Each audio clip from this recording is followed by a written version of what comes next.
everybody. I'm Aaron Simmons. This is Philosophy for Where We Find Ourselves, September 18th, 2023. Thank you so much for joining me. I hope you are having an awesome week.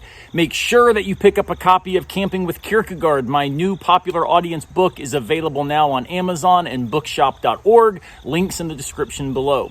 Last week, we talked about an essay by Kierkegaard that is popularly referred to as Purity of Heart is to Will One Thing. Today, I want to continue thinking about that essay by looking at a particular idea that he develops therein, and that is the idol of busyness as actually distracting from self-knowledge. His argument is that we are necessarily occupied more than our subjectivity can handle. In other words, we start narrating our life as important just because we've got a lot of stuff to do. Now, you may have watched that old movie Sabrina with Harrison Ford. And in that film, there's this line which my family quotes a lot to each other. Sometimes more is not better, it's just more.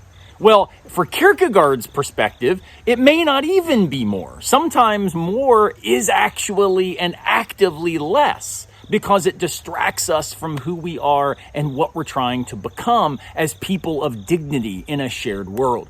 So I don't know about you. Do you feel busy? I certainly do, and I don't like that feeling. I find myself overwhelmed by how much I have to do and never feeling like that I am really up to the task because I'm spread so thin, because I end up feeling like the only real value and real virtue is the busyness itself. And that's what Kierkegaard is trying to invite us to rethink, to interrogate, and to move beyond. Let me give you some passages that Kierkegaard offers as a way of helping us to understand what he's up to on this front. In busyness, there is neither the time nor the tranquility to acquire the transparency that is necessary for understanding oneself in willing one thing, or for just temporarily understanding oneself in one's unclarity. No, busyness, in which one continually goes further and further, and noise, in which the true is continually forgotten more and more, and the multitude of circumstances, incentives, and hindrances continually makes it more impossible to gain any deeper knowledge of oneself. Now, what is it Kierkegaard is saying here?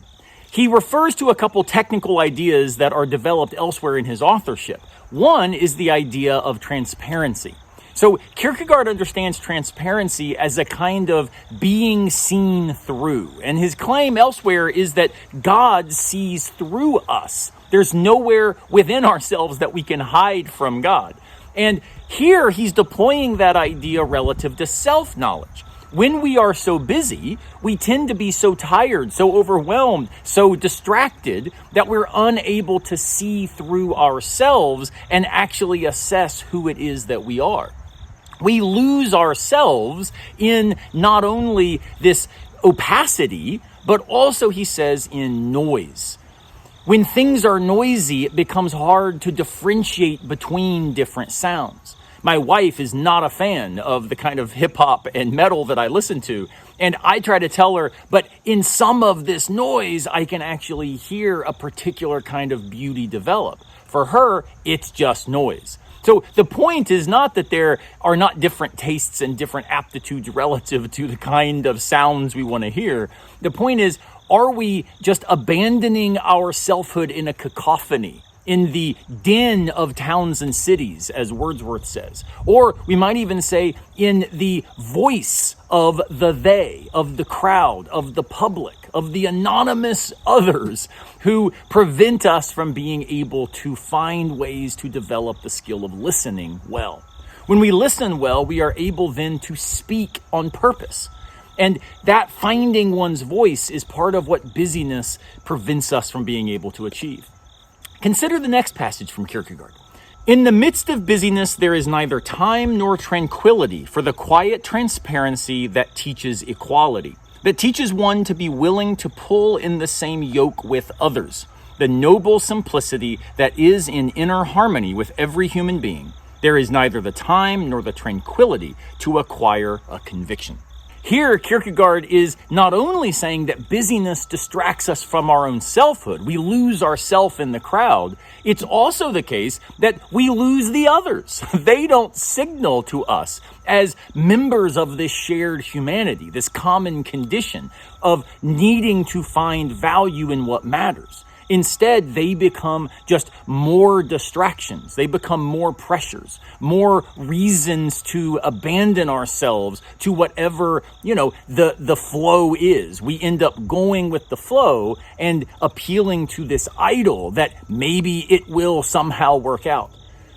Kierkegaard invites tranquility, he invites transparency, he invites learning silence, and he says when we do this, we are able to see each other as ourselves. All of us become united in the importance of digging deep in our selfhood in order to achieve what is ultimately worthy of our finitude. Rather than just being distracted by more, we've got to be anchored in what is worth the faithfulness of our very existence. So I don't know about you, but I know that I am too busy. I'm trying to work on that. That's part of why I go to the mountains. That's part of why I try to get on the rivers and get on the streams in order to fish, to mountain bike, to hike. Because when I'm doing those activities, it anchors me in what matters and reminds me to be transparent to myself as I become invested in others. Equality, the human condition, what really matters, all of that is what busyness moves our attention away from. Maybe we should stop being so busy in order to be on purpose in whatever it is that we do. So, pick up a copy of Camping with Kierkegaard. Think with me about these important issues. Let's try this week to be less busy and more intentional. I'll see you next time, unless a piano falls on our heads.